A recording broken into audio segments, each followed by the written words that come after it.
Teksa po kthehem nga Zvërneci, një miku im më solli në vëmendje një çështje e cila më la pa mend dhe nuk mund të ri pa i thënë dy fjalë për atë, palloshin e Belës. Ministria e Shëndetësisë pas ka miratuar një paketë financiare për të siguruar me lekët e mia, të tuat dhe të fëmijëve tan trajtimin me hormone të gjitha atyre që e quajnë veten transgjinor. Pra meshkuj që duan të duken si femra apo femra që duan të dukej si meshkuj. U futa dhe pash pak çfarë ishte dhe pash se ka dy lloj terapish të cilat ne do i paguajmë me taksat tona.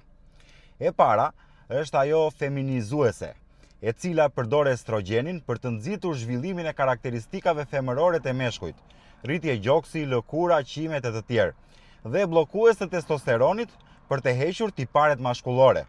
E dyta është e kundërta, maskulinizuesja, që përdor testosteronin të femrat që t'u trashet zëri e t'u dalin qimet e të tjerë se po më vjen edhe për të vjell. O pallosh, o njeri pa gjak e pa zemër, po ke qindra fëmijë që po vuajnë nga kanceri e leuqemia dhe ti nuk u siguron dot ilaçet bazike të onkologjiku. Po ke qindra nëna e baballar që po ju thon lam të mirë fëmijëve dhe po i lën jetim se ti nuk u siguron dot mjekimin e duhur në spitalet tona.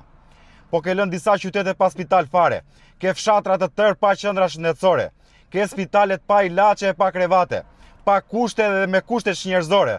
Po vdesin njerëzit se nuk u vet ambulanca se s'ka naft, apo s'ka shofer e s'ka saft mjekësor se ka ikur në Gjermani. Dhe ti qa bën o njeri pa pikë cilësie njerëzore, dhe ato pak lek që ke lënë pa vjedhur të shëndetësia, i jep për këtë agjendën e shpifur wok, për të kthyer burrat në gra e grat në burra. Ore mblidhu, se do përfundosh më keq se Gaddafi me këto që po bën.